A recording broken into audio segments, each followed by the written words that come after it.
The middle way. Entropy.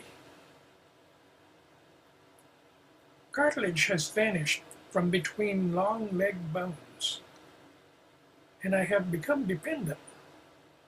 May I have some help, please, with these pants, these socks, this clacking knee brace, this burgeoning, heaped, skunkish laundry full of everything that leapt from the spoon onto my clothing, this tea welling up somehow from my cup's brim to spread across the tidal flat of my shaking hand and fill the sea cave of my sleeve.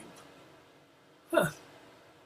And if last night's frost has subsided enough, perhaps even with such a day's beginning, I can hope to step into these two unmatched clogs and shamble on, past undone chores, gathering up my left hand stick and my right hand stick, and walk the dog.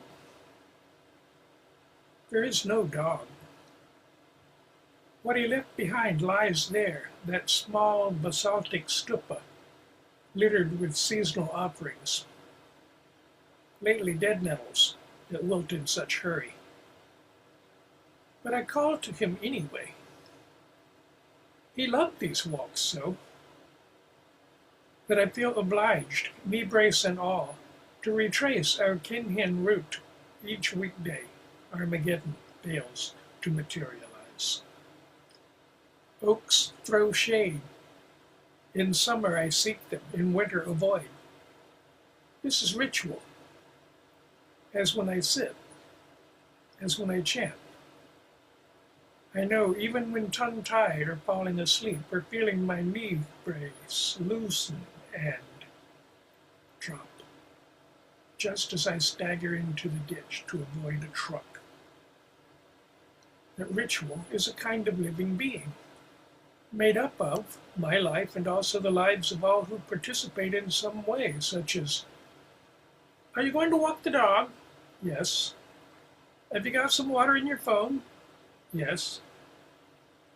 Okay, if you're not back in an hour, I'll come looking for you. I bobbled the Heart Sutra this morning, as I always do. But this little exchange of hearts is itself the middle way. Along the road, taking tiny steps, tinier every year, I stopped to watch a robin angling for its worm. The little dog that isn't there wags his universe of tail.